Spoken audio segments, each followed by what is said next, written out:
Bom dia, pessoal. Hoje, dia 5 de junho de 2024. Um dia lindo de sol, fresquinho. Deus tem sido bom para nós, estamos vivos e bem aqui.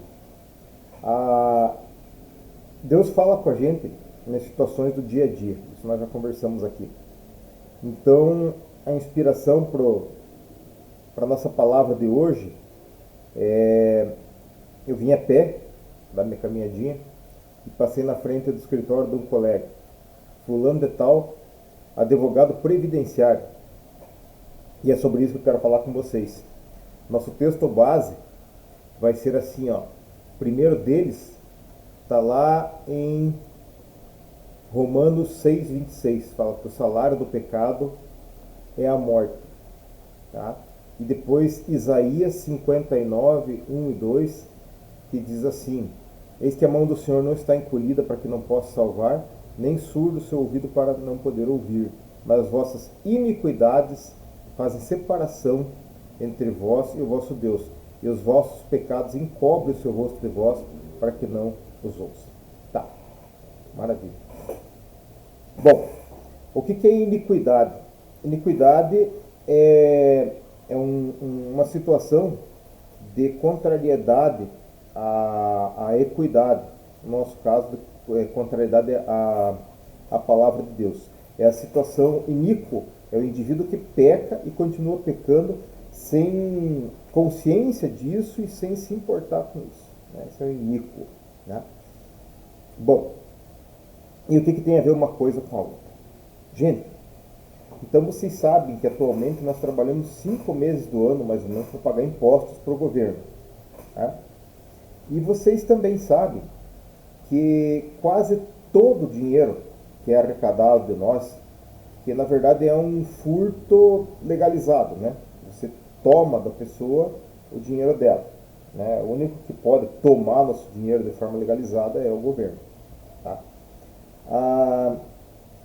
Então, praticamente 5 meses do ano que nós trabalhamos vai para impostos, e desse dinheiro, uns 90% mais ou menos, vai para pagar pensões, aposentadorias, salários, e despesa com pessoal, enfim. Bom, pensem uma coisa aqui. Nós estamos vivendo numa escravidão, né? Uma escravidão, e essa escravidão ela decorre da nossa iniquidade como nação, como seres humanos do mundo inteiro. Então, o meu colega lá que faz direito previdenciário, qual é a necessidade de ter um advogado que te defenda em causas previdenciárias? Simples. Quer dizer o seguinte, quer dizer que o governo está te roubando. Quer dizer que o INSS não está te pagando direito aquilo que você tem direito. E aí você tem que contratar um advogado para te defender, para você poder receber aquilo que te é devido. Muito bem. Aí você tem alguns funcionários lá da Justiça Federal que ganham 10, 15, 20 mil reais por mês. Tem outros que ganham mais. Aí você tem um juiz federal que ganha 50 mil reais por mês para julgar uma causa, onde um procurador federal que ganha lá mais uns 30, 40 mil por mês vai defender o INSS para no fim te dar lá a diferença do teu dinheiro. Decorrente do que isso aí? Decorrente de um INSS que não cumpriu uma norma legal, ética, de boa fé, que era te pagar direito da aposentadoria. Quer dizer, os teus impostos estão indo para pagar um monte de despesas decorrente de uma coisa errada que foi feita, uma desonestidade. Muito bem. Você vê uma ambulância do SAMU passar tocando a sirene de noite, né, gastando combustível, com médico, enfermeiro, bombeiro, etc., para ir lá atender um sujeito porque o cara encheu o pandufo de álcool e foi dirigir o carro e bateu num poste. Daí esse mesmo sujeito é levado para um hospital, atendido pelo SUS, aí tem um aparelhamento lá, um médico, porque o cara resolveu beber e sair dirigindo. Percebem? Aí você precisa de ter um fórum, que nem o nosso aqui, um fórum gigantesco, com um juiz que ganha 60 mil reais por mês, vários servidores numa vara lá que ganham 20 mil reais por mês, luz, ar-condicionado, internet, computadores, para julgar um processo de 5 mil reais por mês porque alguém simplesmente resolveu não pagar uma conta que devia.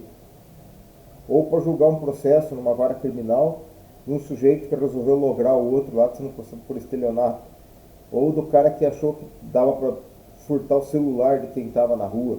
Ou do marido bêbado que resolveu bater na mulher. E para isso precisa um delegado que ganha mais uns 30, 40 mil, um promotor que ganha 50. Aí você tem um sujeito que empresta o dinheiro do banco e não quer pagar o valor que emprestou, tem que se defender, discutir teses e etc, etc. E você precisa que tenha recurso, porque o nosso sistema tem recurso, e eu não sei quantos desembargadores que tem no Tribunal de Justiça hoje, mas ganham 88 mil reais por mês. Daí esse processo vai para o STF, que tem sido bastante publicizado nos últimos anos, que ganha mais lá uma fortuna cada ministro. Daí você precisa de conselhos e conselhos no governo e em tal lugar lá para dizer o que vai ser feito de certo. Vocês percebem o que eu quero dizer?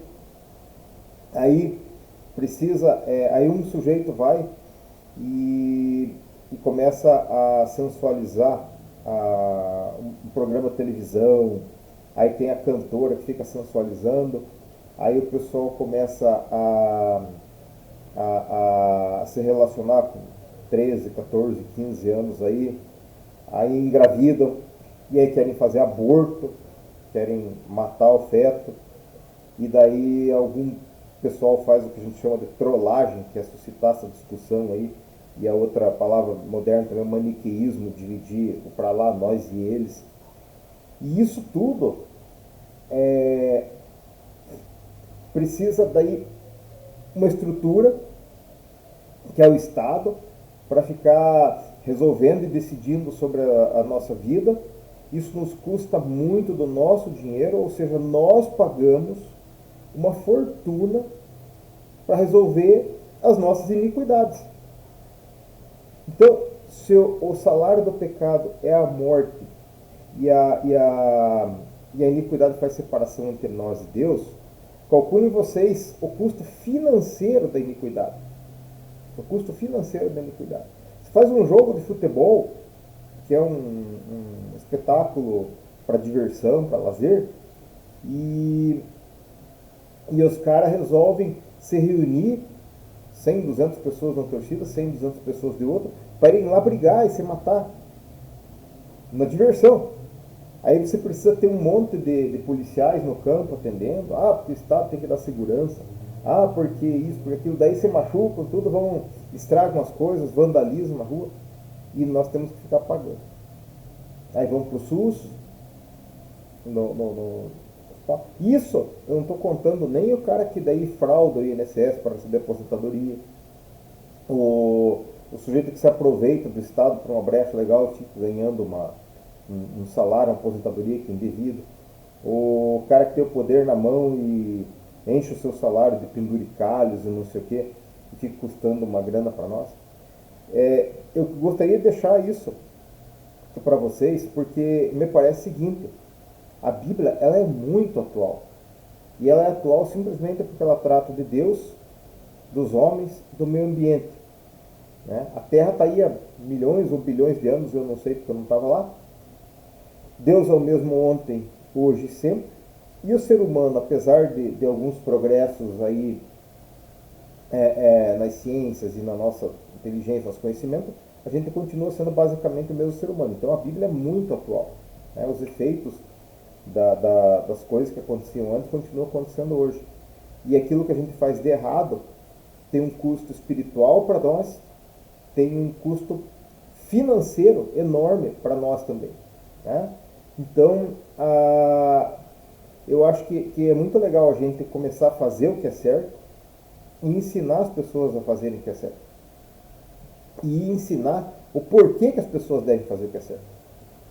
Por quê? Porque Deus continua sendo o mesmo ontem, hoje e sempre, porque as nossas iniquidades fazem separação entre nós e Deus, e porque isso tem um custo.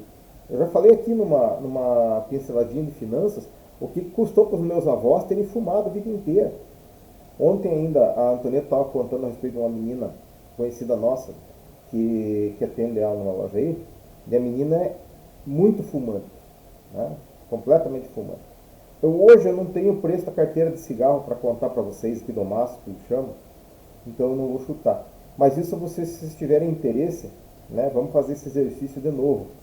Vamos ver quanto em média uma pessoa fuma de cigarro por dia e quanto que isso custa durante uma vida se a pessoa começar a fumar ali dos seus 16, 17 anos para os 60, 65, e o que ela poderia fazer com esse dinheiro. E a questão é essa, né? Tudo que Deus fala para nós tem utilidade, é uma coisa boa. Então, se você faz o que é certo, você tem reflexo na tua vida em todas as áreas. E nós, como nação, nós estamos fazendo isso, nós estamos desperdiçando as nossas riquezas, estamos jogando fora as nossas riquezas e estamos alimentando um monstro que está consumindo todo o nosso recurso e por culpa nossa. Por culpa nossa. Isso não é só culpa dos políticos ou do pessoal de plantão no poder, não. E eu não defendo político, eu sou um cara mais de direita do que de esquerda, mas eu também não passo pano para ninguém porque eu não tenho bandido de estimação, como dizem. Eu acho que assim muito pouca gente se salva nessa área aí, tá? Não tenho político de estimação nem bandido de estimação. Mas o fato é esse. Eu acho que se a gente tiver um pouquinho de consciência a respeito da nossa conduta, nós diminuímos muito a despesa, inclusive, do Estado, e podemos diminuir o tamanho do Estado, mas isso depende de nós daí. Se a gente fizer o que é certo, né? Se a gente se basear na Bíblia, e, por exemplo, só do que eu falei aqui foram poucos exemplos, não andar agredindo os outros, vamos respeitar as leis, pagar as contas, cumprir o que é combinado, viu? Diminuiu muito o custo do Estado, imagine. Aí você diminui o número de feridos, diminui o número de doentes, diminui o número de demandas no judiciário, em toda parte. Diminui a necessidade do Estado. Pense, se você tiver uma cobrança de impostos legal e tiver um povo que pague esses impostos de forma tranquila, você não precisa de toda a estrutura da Procuradoria do Estado, lá com auditores fiscais ganhando 50 pontos por mês, nem procuradores ganhando outro tanto para cobrar quem não paga, né? Essa estrutura nós acabamos pagando por quem não paga. É que nem o negócio do seguro, né? Quanto mais furta carro em tal lugar, mais fica caro o seguro de quem quer usar o carro normalmente. Por quê? Porque lá em algum lugar o pessoal está fazendo confusão e daí o risco aumenta para a seguradora. O juro de banco no Brasil, por que é tão caro? É tão caro porque muita gente não paga, né? O banco tem um cálculo lá. Vocês vejam o caso do Bradesco, por exemplo. O Bradesco ele está passando uma transformação agora e o Bradesco está em dificuldades não financeiras, porque o banco é muito grande e tal, mas está em dificuldades em resultados.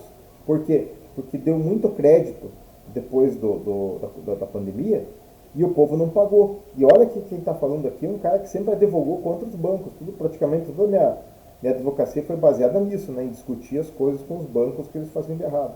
Mas o sujeito dá o calote no banco, o banco acaba recebendo menos do que ele esperava. Quando ele recebe menos do que ele esperava, ele tem que balancear isso aí, porque ele também não pode viver sem lucro, senão ele quebra, e sem banco vocês já viram o caos que fica. Então, ele espera ganhar um tanto. Quando alguém não paga, e esses valores podem ser significativos, ele tem que cobrar mais de alguém na outra ponta para fazer aquele balanceamento. Então, a nossa iniquidade como nação está nos custando muito caro como dinheiro. Tá? E isso eu queria deixar assim como meditação para nós mesmos, para a gente pegar e tá entendendo a palavra de Deus e entendendo que o que Deus quer para nós é o nosso bem, o nosso progresso. Os pensamentos que Deus tem para nós são pensamentos de paz, de prosperidade, de sossego, de saúde, porque Ele nos ama, né? Agora, nós temos que assumir a nossa responsabilidade. Nós fazemos as coisas e essas coisas nos custam caro, inclusive em dinheiro. Deus te abençoe. É por aí. Vamos ver se a gente consegue melhorar alguma coisa.